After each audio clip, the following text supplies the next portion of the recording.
میں کچھ دن پہلے ایک جگہ تعزیت، اور ڈرتا ڈرتا گیا تعزیت کرنے. پرانے جاننے والے تھے، دوستوں کا رشتہ تھا، تو میں ایک ہی بیٹا تھا، تو وہ مجھے پتا چلا کہ ٹرین ایکسیڈنٹ میں انتقال کر گیا. تو میں ڈرتے ڈرتے گیا جو کہ معاملہ مشکوک تھا. اور جب میں تعزیت کے لیے اندر پہنچا تو ہمارے جو انکل تھے، جن کا میرے دوست تھے، وہ ان کے کچھ عزیز کہنے لگا کہ حضرت جی آپ کے ساتھ والے باہر جا سکتے ہیں؟ تو میں نے کہا چلے جاتے ہیں. میں دوستوں کو گاڑی میں بھیج دیا، اور جب میں نے اس سے بات چیت کی، کہنے لگا میرا بیٹا ایکسیڈنٹ تو میں نے بنایا ہے، وہ تو خودکشی کر کے مرا ہے. شادی کے 11 سال بعد خدا نے ایک بیٹا دیا تھا، اور مجھ سے غلطی یہ ہوئی، میں نے کہا میرے بیٹے کو تکلیف کوئی نہ آئے. اس کے منہ سے جو نکلا میں نے اسے دیا، جو اس نے مانگا میں نے دیا. کہتا ہے جو شخص 16,000 مہینے کا کمائے اور بیٹے کو 40,000 کا موبائل خرید کے دے، کہتا ہے میں نے ہر سہولت اسے دی. پھر ایک امیر کی لڑکی سے یونیورسٹی میں پڑھتے ہوئے اس کا تعلق بنا. بچی کے میسج بھی میں نے اپنے موبائل، اس بچے کے موبائل میں دیکھے، اور اس لڑکے نے جو میسج سینڈ کیے وہ بھی میں نے دیکھے.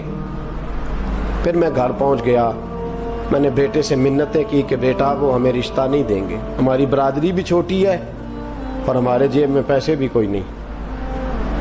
پھر میں ان کے گھر گیا، بیٹا نہ مانا، اور میں نے اس شخص کو بلا کے کہا تیری بیٹی کے میسیج ہیں، خدا را خیال کر، اور تیرے تو 7 بچے ہیں، میری گود میں تو ایک ہی پھول کھلا ہے، میں کدھر جاؤں، خیال کر. اس نے کہا دوبارہ تو نے نام لیا تو ایسے کیس میں باپ بیٹے کو پھنساؤں گا کہ ساری زندگی نکل نہیں سکو گے. نے کہا میں نے بیٹے سے کہا کہ بیٹا میں نے پگڑی تک رکھی ہے پر مجھے رشتہ نہیں ملا، تو باز آ جا. کہنے لگا 3 راتیں میرا بیٹا سویا نہیں، اور مجھے کہنے لگا حضرت جی وہ 4تھی رات سویا ہے تو دوبارہ اٹھا نہیں. مجھے کہنے لگا مجھے اجازت دو کہ میں اس بیٹی کو بھی قتل کر دوں اور اس کا باپ بھی قتل کر دوں، میرا تو گھر اجڑ گیا نا. وہ کہنے لگا میں کبھی کبھی دوستوں کے پاس جا کے رات گزار لیتا ہوں اور میں اپنے دل کو سکون دے لیتا ہوں، لیکن اس کی ماں اس کے جوتے سینے سے لگائے پھرتی ہے، اس کی اماں اس کے پرانے کپڑے لے کے سینے سے لگائے پھرتی ہے. کہنے لگا حضرت جی کوئی کوشش کرو، کوئی دعا کرو کہ اللہ مہربانیاں کرے. میں کہہ تو نہیں سکا ان سے، لیکن میرے دل میں خیال آیا کہ کس نے کہا تھا کہ بچہ یونیورسٹی میں کو ایجوکیشن میں داخل کراؤ، کس نے کہا تھا کہ اس کے ہاتھ میں آگ کا انگارہ دو. میرے دوست آپ تیز آنچ، تیز آگ جلا کے اس کے قریب مکھن رکھو، اور پھر مکھن سے کہو کہ ڈلنا نہ، پھر مکھن سے کہو کہ پگھلنا نہ. بھئی تیز آگ قریب جلا دی اور تو کہتا ہے پگھلنا، یہ کیسا ممکن ہے؟ ہو سکتا ہے؟ بولیے نا، ہو سکتا ہے؟ لڑکا اور لڑکی کٹھے کالج میں پڑھیں، ایک کمرے میں رہیں، ایک چھت کے نیچے رہیں، ایک دوسرے کو دیکھیں، نام جانیں، فون نمبر پاس ہو، اور پھر کہنا کہ تم عشق کا چکر نہ لڑانا، کیسے ممکن ہے؟ اور بڑے سیانے بندے کہتے ہیں حضرت صاحب اعتماد ہونا چاہیے اولاد پہ. میرے نبی پاک کو اپنی بیویوں پہ اعتماد نہیں؟ عبداللہ ابن مکتوم نابینے سے ابھی آئے ہیں تو حضور نے فرمایا پردہ کر لو. حضور کو اعتماد نہیں؟ مصطفیٰ سے پاک گھر کسی کا ہو سکتا ہے؟ فرمایا پردہ کر لو، نقاب ڈالو. سونے وہ تو نابینا ہے، فرمایا تمہیں تو نظر آتا ہے نا، ڈالو نقاب. یہ اعتماد ہونا چاہیے. یہ کیسا اعتماد ہے کہ تو تیز آگ جلائے اور مکھن قریب رکھ کے اعتماد کر؟ یہ کیسا اعتماد ہے؟ ایک حدیث سنانے لگا، زندگی بھر بھولنا نہ، دل کی تختی پہ لکھنا یہ روایت. توجہ ہے آپ کی؟ جاگ رہے ہیں؟ بار والوں کو میری بات کی سمجھ آ رہی ہے؟ حدیث سنانے لگا ہوں، ابن حجر اسقلانی حدیث لائے ہیں. رسول پاک صلی اللہ علیہ وسلم نے فرمایا جہاں مرد اور عورت اکیلے ہوں وہاں تیسرا شیطان ہوتا ہے. یہ تو پہلے بھی سنے ہوں گے نا اتنے لفظ. اس سے آگے ہیں ابن حجر حدیث کے لفظ لائے. یا رسول اللہ صلی اللہ تعالی علیہ وسلم، مرد اور عورت اکیلے ہوں تو تیسرا شیطان ہوتا ہے؟ حضور نے فرمایا ہاں. عرض کی حضور اگرچہ وہ نیک ہو. جاگ رہے ہیں نا آپ لوگ؟ اگرچہ وہ جہاں مرد اور عورت اکیلے ہوں وہاں تیسرا شیطان ہوتا ہے. حضور اگر وہ نیک ہو لکھ لو دل کی تختی پر. میرے رسول نے فرمایا اگر عیسیٰ کی ماں مریم بھی ہو اور زکریا کا بیٹا یحییٰ بھی ہو تو میں ان دونوں کو بھی اکیلا بیٹھنے کی اجازت نہیں دے سکتا. فرمایا عیسیٰ کی ماں مریم جو رہی مسجد میں، پلی مسجد میں، جس کی پاکیزگی کا اعلان قرآن کر رہا ہے، عیسیٰ کی ماں مریم. اور فرمایا یحییٰ صرف نبی نہیں، نبی کے بیٹے بھی ہیں. زکریا بن یحییٰ. فرمایا اگر یہ دونوں بھی ہوں، ایک نبی ہو اور ایک ولی ہو، مریم اور یحییٰ بھی ہو، مریم اور زکریا بھی ہو، فرمایا میں ان کو بھی اکیلے بیٹھنے کی اجازت ہے. تو کس نیکی اور پرہیزگاری کی بات کرتا ہے؟ تو کیسا پیر ہے اس کے پاس تنہائی میں بیٹھ کے بی بی اپنا دکھڑا سنا رہی ہے؟ تو کیسا مفتی ہے؟ اٹھا کے لے جا طریقتیں شریعتیں اور جا کے سنبھال لے اپنے جبہ اور دستار میں. وہ کوئی جبہ اور دستار نہیں، وہ گند ہے.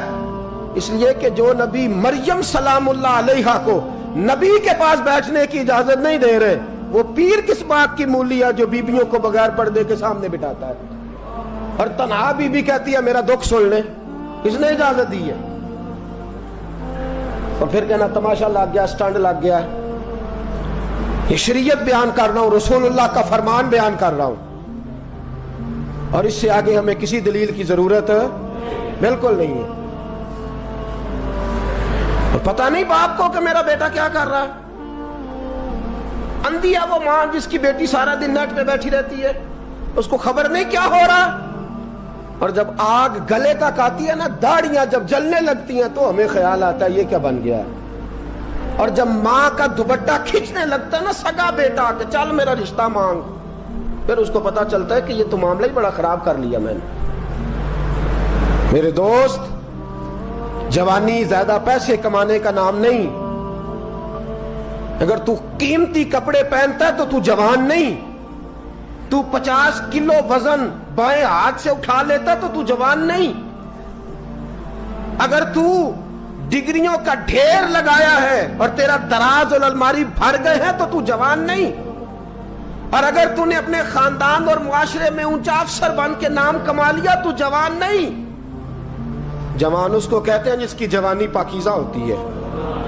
جوان اس کو کہتے ہیں جس کی نظر جھکی ہوئی ہوتی ہے. جوان اس کو کہتے ہیں جو حیا کا پتلا ہو. جوان اس کو کہتے ہیں جو شرم کا پیکر ہو. جوان اس کو کہتے ہیں جس کی نظر سے معاشرے کی بہو بیٹیاں بچی ہو.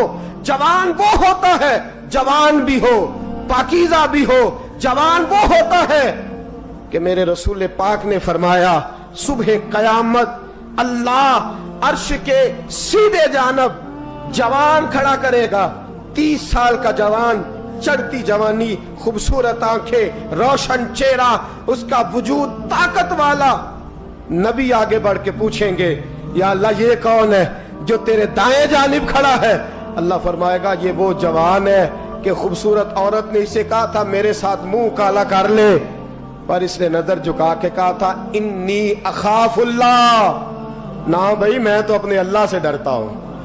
فرمایا یہ پاک جوانی والا ہے، یہ حاجی نہیں، نمازی نہیں، یہ ولی نہیں، یہ صوفی نہیں، یہ وہ نہیں جو غوث زمان ہو، قطب دورہ ہو، پیر طریقت نہیں، مفتی وقت نہیں. یہ خالی جوان ہے پر پاک جوانی لے کے آیا ہے. یہ خالی جوان ہے پر پاکیزہ جوانی لے کے آیا. یہ خالی جوان ہے پر اس کی نظروں میں حیا بڑی ہے. یہ پاک، یہ کیا تماشا لگ گیا عشق کا چکر. اور آج جتنی مصیبتیں کھڑی ہوئی ہیں اس عشق مجازی کے روگ نے کھڑی کر دی ہیں ہر جوان. ہمارا ایک بچہ تھوڑے دن پہلے اس علاقے کا محمد طیب نام کا شہید ہو گیا.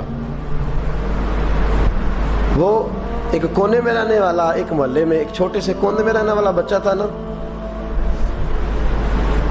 میرے ساتھ دوست موجود ہیں. صبح سے لے کر ساری رات میں افسوس کرتا رہا, میں جنازے میں کیوں نہیں گیا, میں جنازے میں کیوں نہیں گیا. وہ بچہ پاک فوج کا وہ شہادت اختیار کر گیا تو فخر سے سر بلند کر گیا اپنا.